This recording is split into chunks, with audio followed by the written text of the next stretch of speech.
Happy Monday. This is Dow Welsh welcoming you to Make Your Own Headlines. Sponsored by the Ned Ryerson Insurance Agency and the letter F.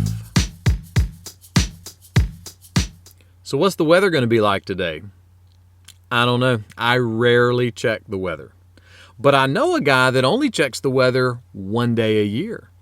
That's right. I'm talking about General Beauregard Lee of Georgia. Now, most people know his famous first cousin, Punxsutawney Phil of Pennsylvania, but Beauregard is the better weatherman in the family. For the last 39 years, he's been right 94% of the time on Groundhog's Day. That's why they call him the Doctor of Southern Groundology. What's his secret to predicting the weather? Well, it might be his diet.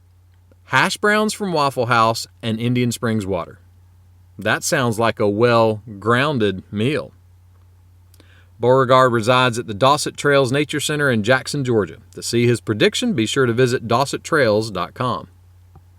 One day, Jesus was teaching his closest friends, and he said this, "Do not be anxious about tomorrow." Well, sure. That's easy for him to say. He's Jesus. But think about it. What was ahead for Jesus? He was going to be hated and mocked, eventually arrested and tortured and crucified. And he already knew all of that was going to happen. So if anyone had a reason to be anxious about tomorrow, it was Jesus. But Jesus trusted God and kept his full attention in the right now. That doesn't mean we shouldn't plan or put things on the calendar.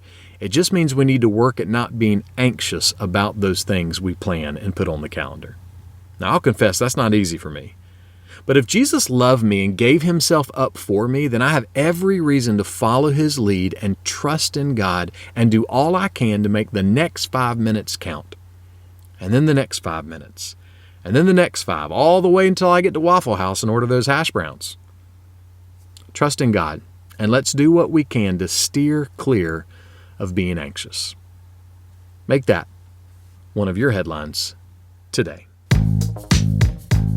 Make Your Own Headlines can be found on Spotify, iTunes, and Amazon Podcast. For more positive resources, check out HollandAvenue.com and subscribe to the Holland Avenue channel on YouTube.